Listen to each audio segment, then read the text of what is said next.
Alors le fromage.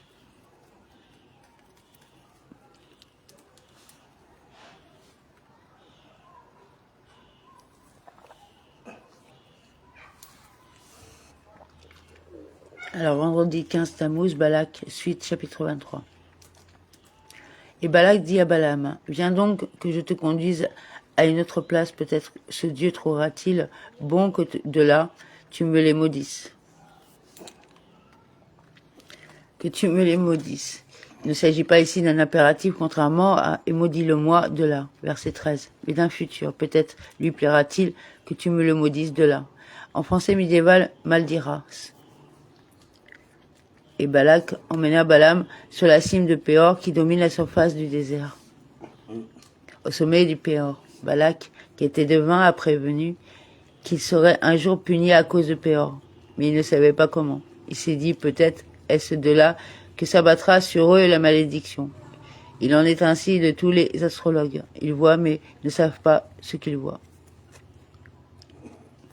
Balaam dit à Balak, construis-moi ici 7 autels et prépare-moi ici 7 taureaux et 7 béliers.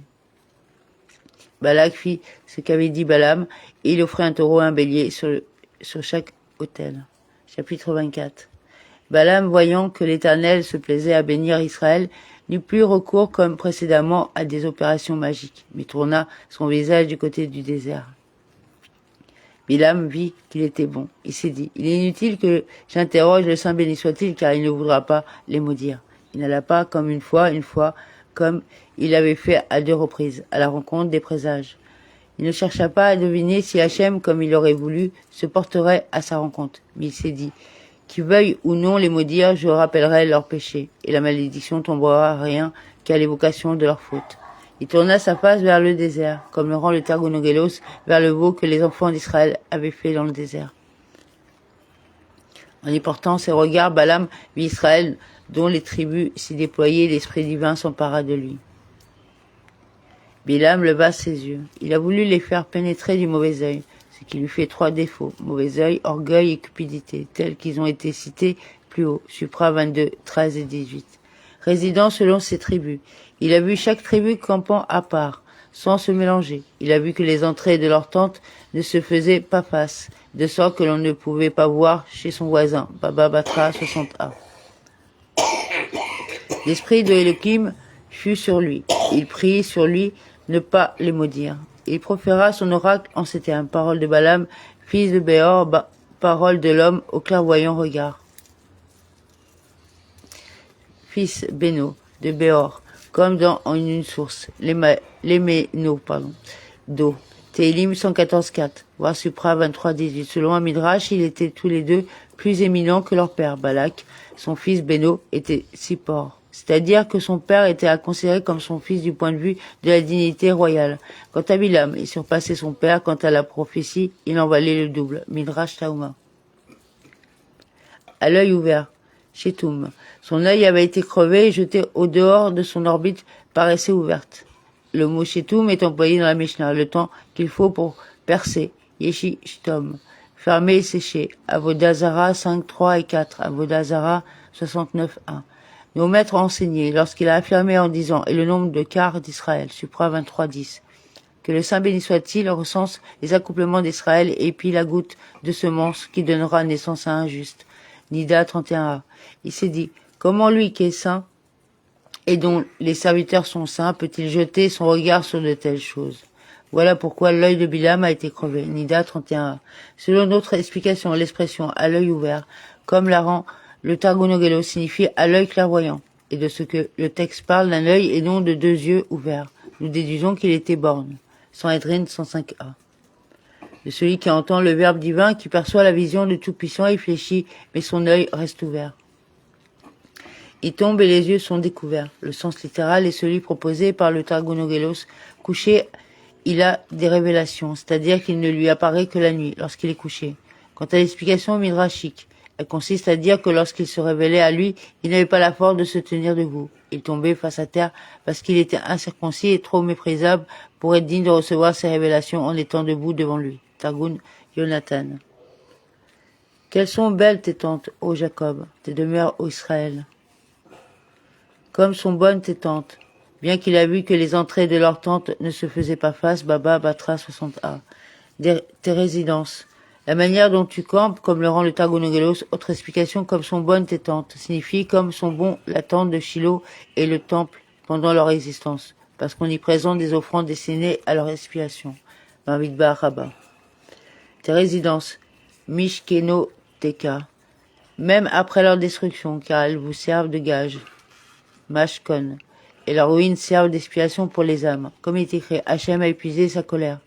Eka 4.11. Et comment l'a-t-il épuisé? Il a allumé un incendie dans Sion, Ibid.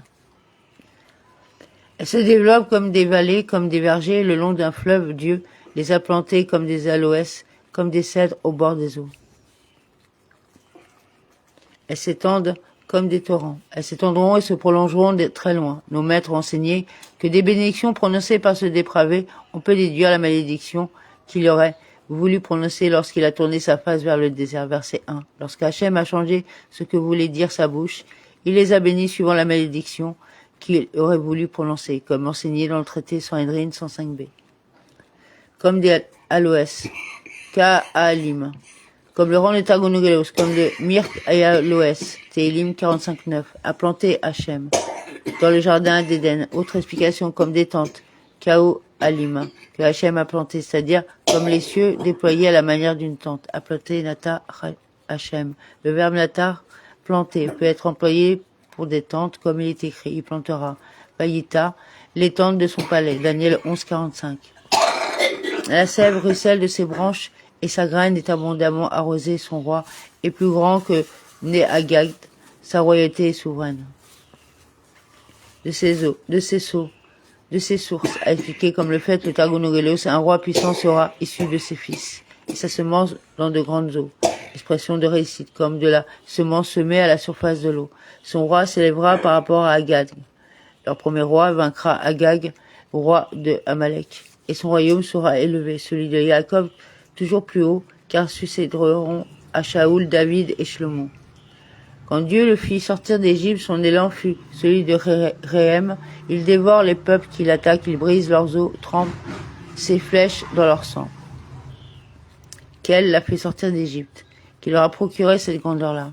Quel qui les a fait sortir d'Égypte par sa force et sa grandeur. Il dévorera les nations qui les opprimeront, et leurs os, ceux des oppresseurs. Il cassera les Yegarem. Menachem explique le mot Yegarem par une connotation de brisure, comme dans « Ils n'ont rien à déchiqueter, Garmou, le matin ». Séphania 3.3. Ou dans « Tu rompras, tes Garemi », ces fragments. Ézéchiel 23.34. À mon avis, ce mot connote l'idée d'un os. On ronge Bégarer, la viande tout autour avec ses dents. On suce la moelle à l'intérieur et on laisse l'os à nu. Et de ses flèches, Veïtsav, il les écrasera, Israt. Le Targonogelos traduit le mot Veïtsav dans le sens de partage, comme dans les porteurs de flèches, Itzim, Bereshit 49.23, voire Rashi Ibid, qui rend par ceux qui se partagent un héritage, Imrat, comme dans Ilufan, ou Mahatsa, lui transpertent la tempe, Shoftim 5.26, ils se partageront leur pays. On peut également expliquer ce mot dans le sens de flèche, au sens propre, les flèches du Saint béni soit-il trempent dans le sang des ennemis. Il trempera et les teindra dans leur sang, comme dans pour que tu trempes, Timrat, ton pied dans le sang. Télim 68.24. Cette explication ne s'éloigne pas de la connotation de plaie, comme dans je blesse, Maratsi, et moi je guéris. Devarim 32.39. Car celui qui baigne dans le sang paraît avoir été blessé. Il se couche et repose comme le lion et le léopard qui osera le réveiller. Heureux ceux qui te bénissent, malheur à qui te maudit. Il s'est prosterné et s'est couché comme un lion, comme le rend le Targonogelos, ils s'établirent dans leur pays avec vigueur et puissance. Balak enflammait de colère contre Balaam, frappa des mains et il dit à Balaam, c'est pour maudire mes ennemis que je t'avais appelé, et tu as persisté à les bénir par 3 fois.